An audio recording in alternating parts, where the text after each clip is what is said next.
All right, today we're going to tackle something that's absolutely crucial for anyone building with LLMs, the difference between zero-shot and few-shot prompting. So, let's just get right into it. You've been here, right? We all have. You ask an AI for a piece of code, and the output is, it's a little off. But then, you just tweak the prompt, you add one or two examples, and bam, it's suddenly perfect. So why does that happen? What is going on there?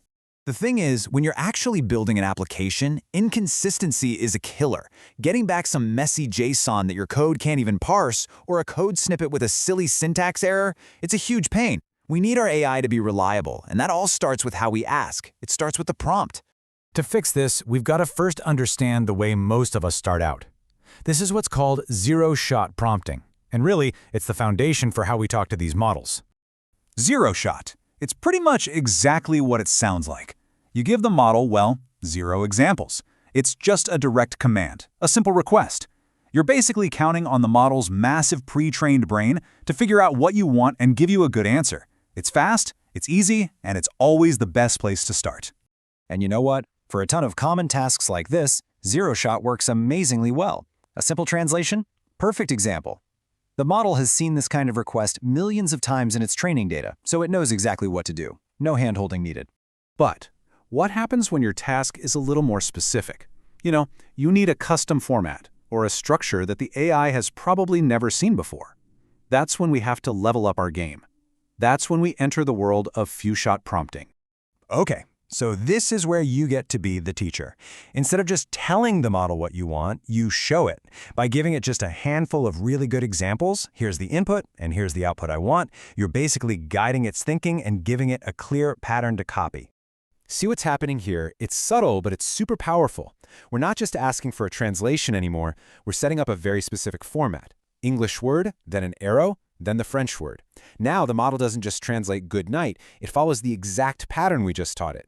So, we have our two contenders lined up, the simple, straight-to-the-point, zero-shot prompt versus the guided, example-packed, few-shot prompt. Let's throw them in the ring and see what happens with a real-world task that every single one of us has to deal with. Our mission is simple, but it's so important. We need a clean, valid, and consistently structured JSON object that represents a user. No extra conversational text, no broken syntax, just pure, parsable JSON data. So on the left, that's our zero-shot attempt, a pretty straightforward request. And on the right, the few-shot prompt. And look, the only thing we changed is that we included one single, perfect example of the user object we want, showing it the exact keys and data types. And boom! Here are the results. The zero-shot output is, well, it's all over the place. It might be wrapped in a sentence, it might be missing a quote, making it totally invalid JSON. But the few-shot result, it is flawless. It mimics the structure of our example perfectly. It gives us exactly what we need every single time. And that right there, that's the aha moment. Okay, so seeing that difference is huge, but the real power comes from knowing exactly when and why to use each one.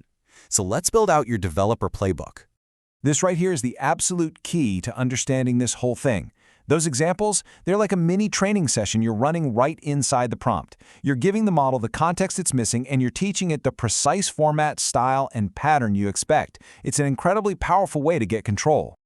So let's break down the trade-offs, because there's always a trade-off, right? This table makes it super clear. Zero-shot is your go-to when you need speed and simplicity.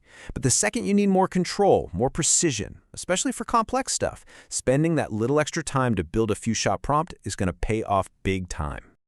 A good way to think about it is like you're onboarding a new junior dev.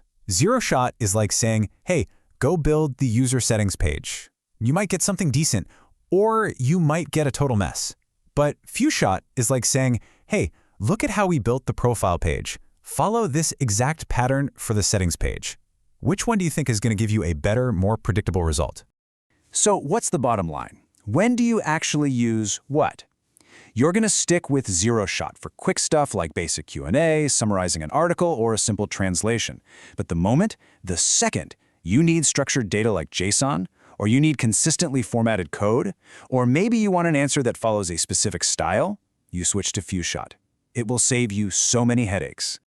All right, let's bring it all home with the one big idea you should walk away with after all this.